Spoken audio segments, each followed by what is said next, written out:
Welcome back for another operating session on the temporary model railroad. This will be uploaded after the video I filmed earlier today. So you will see this extension before. Here we have my programming track attached to a switch here, and it goes down to two spurs over there. Those are going to be for the more modern cars. All modern cars are going on those spurs, which entails I got to pull a couple plastic pellet hoppers. The one spur respot the gondolas there. There's a coal hopper off spot on the grain track that I got to spot that. That track is also for new cars, but that's for grain. I was going to use a caboose on this train, but when I put the caboose on the tracks, its coupler height is way higher than I think every other car on the layout. I haven't seen anything that different, but it's almost completely an entire coupler above the coupler of what was the rear car of this train. I stuck another, since I couldn't do that, and then I had a problem. I have an Erie coal hopper that I had to take off the train because the spring is missing, so that's got to have a new coupler. That's stuck aside with it sticking out written on it, coupler replacement.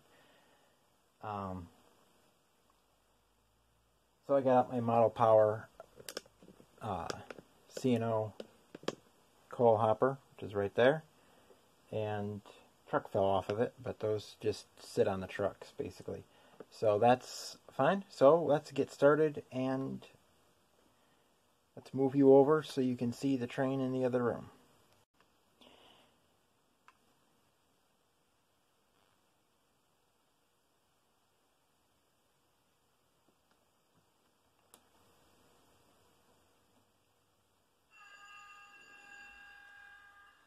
Having a little bit of a connection problem here.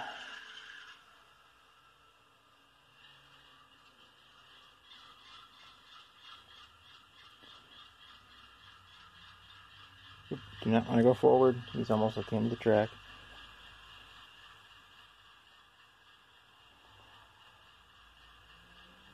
Turn on headlight. We'll blow the whistle.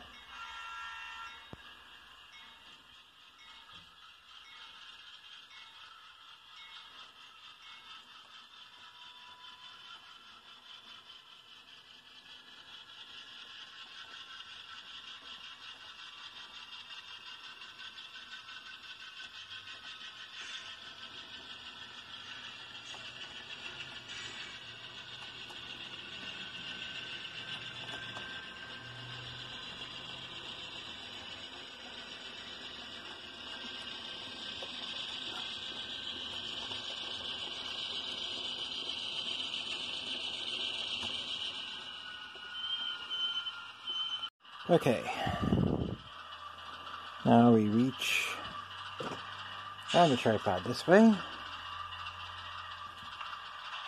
change direction in the locomotive, get him pulling, uncoupling the Erie boxcar and the Santa Fe pellet hopper.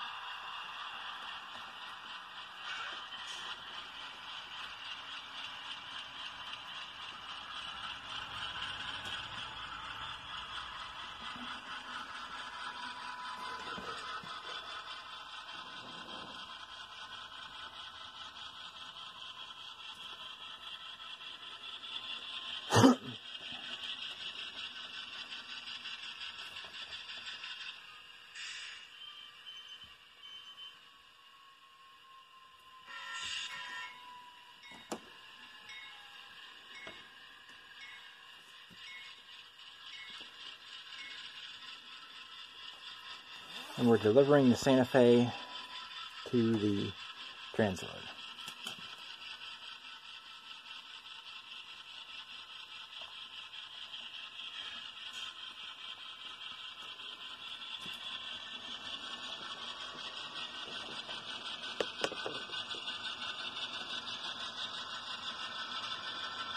Eventually I'm going to have a small tripod that I can set on the layout.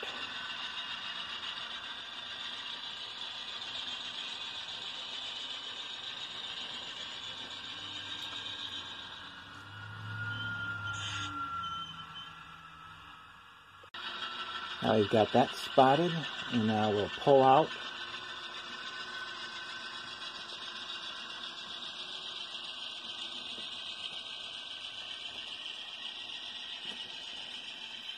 Instead of doing all modern cars, I think it'll still be I think it'll still have box cars and stuff going to the freight house. They can go to the freight house. Eventually, you'll have that other layout, other temporary layout. There'll just be stuff nailed to foam with the track cut to the right size, and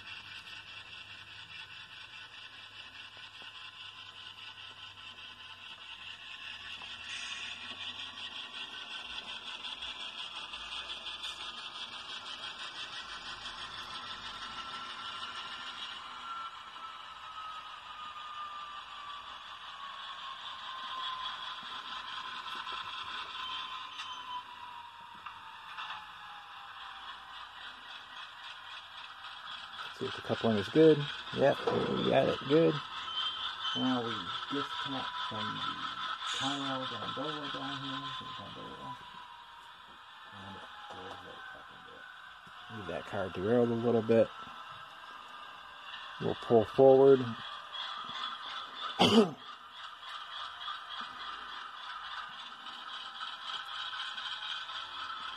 Now these box cars are going to the freight house.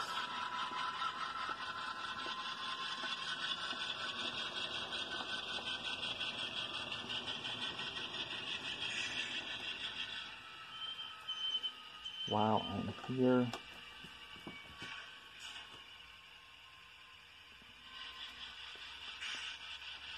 Shove these cars back into there, grab those 4 on that. We're going to grab these.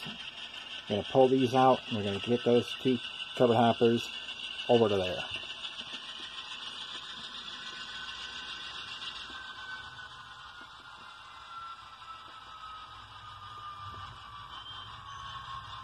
Alright, 4024, bring it ahead.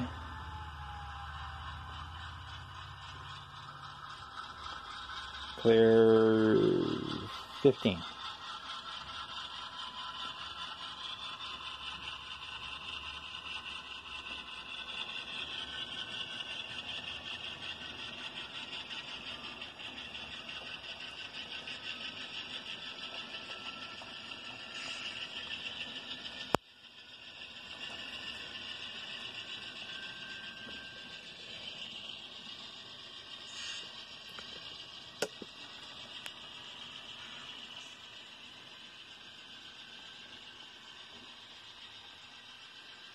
Day 1.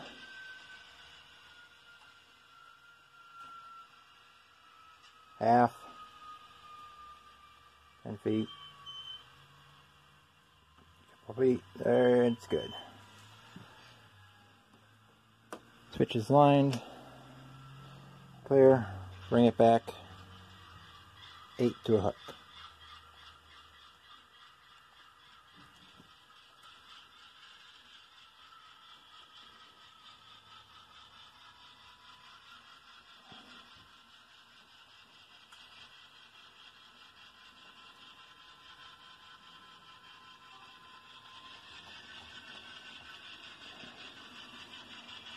Five, 4,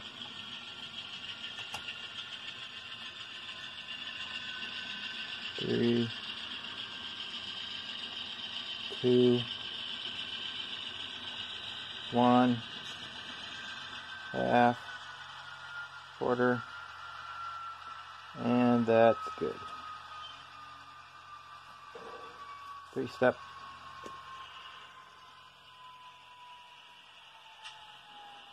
Okay, now we've got those cars. Now the next car to get into there is that car. And we have that car to put in there. We're going to dispense with the prototypical jargon for now, since this is not a prototypical railroad right now. We're going to shove those 3 cars back into that spur. Alright, there we go. Now the train's coming back into frame. We're going to be coupling the Elgin Joliet and Eastern gondola to the Conrail gondola. We're going to be pulling that forward. We're going to be disconnecting that from the covered hopper behind it. We're going to be pulling that forward to put it into the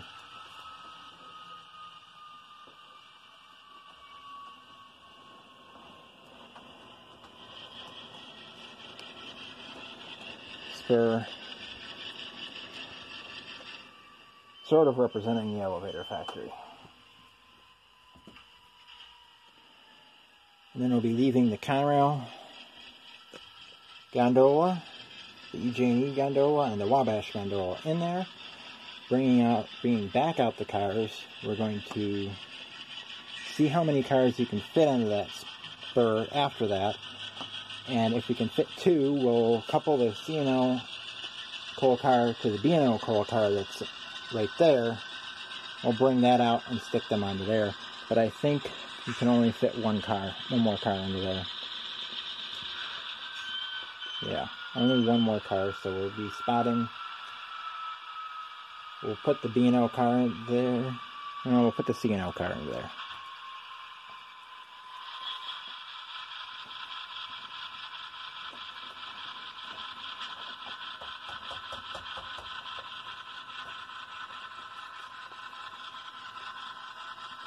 Our Wabash, the cars like to roll after them.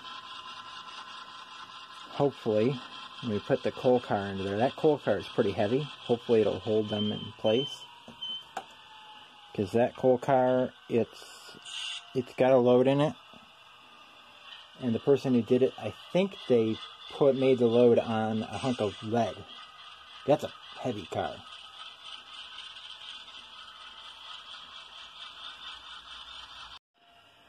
Okay, now we've got our C&O ready to be spotted. About a car length away. 50-foot car length away. So 50 feet away from the other cars.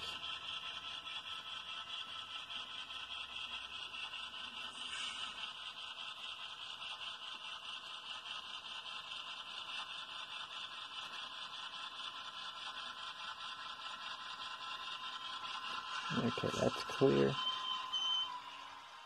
We have the compressor of the 4024.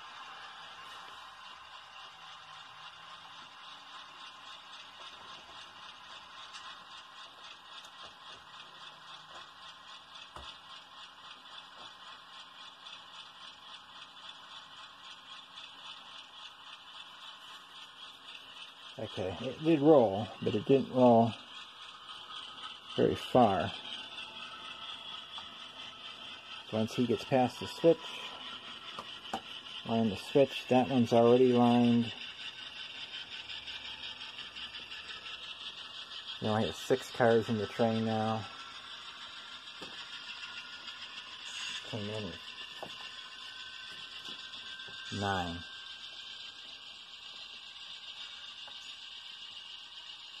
But with that lead, with a longer lead, you've got plenty of room. Almost. There we go. Alright, now we reverse. I'll shove these cars back into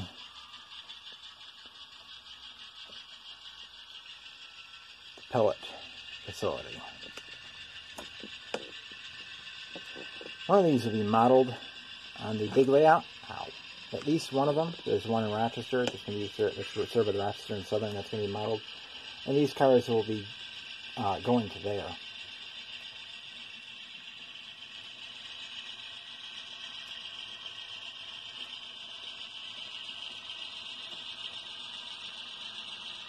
I might put one in the Finger Lakes Northern.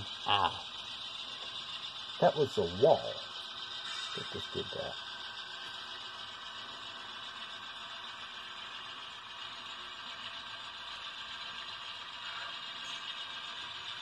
Alright, error spotted.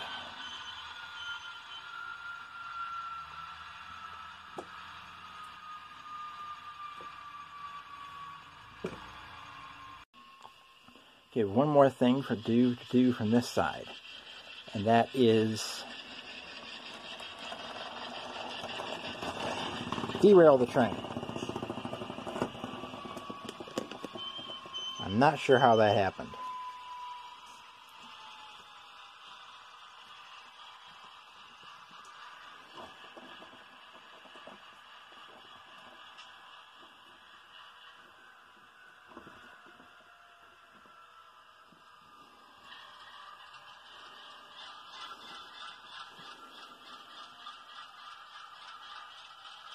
We good now?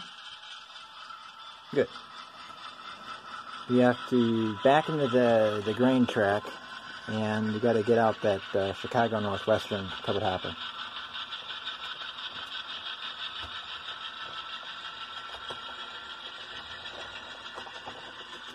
It jumped the track again.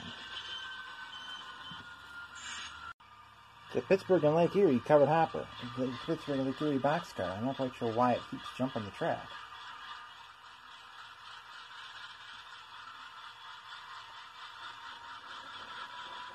And the truck on this side is still half off the rails. And now it's caught on the track.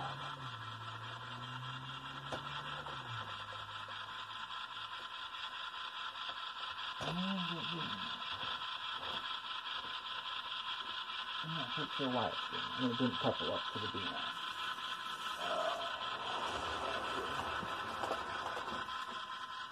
No.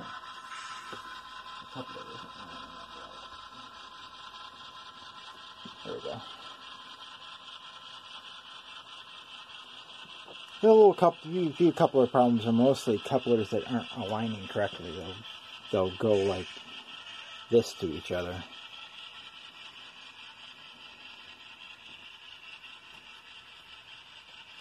And now this C&W covered hopper has got to be put on this track for off spot.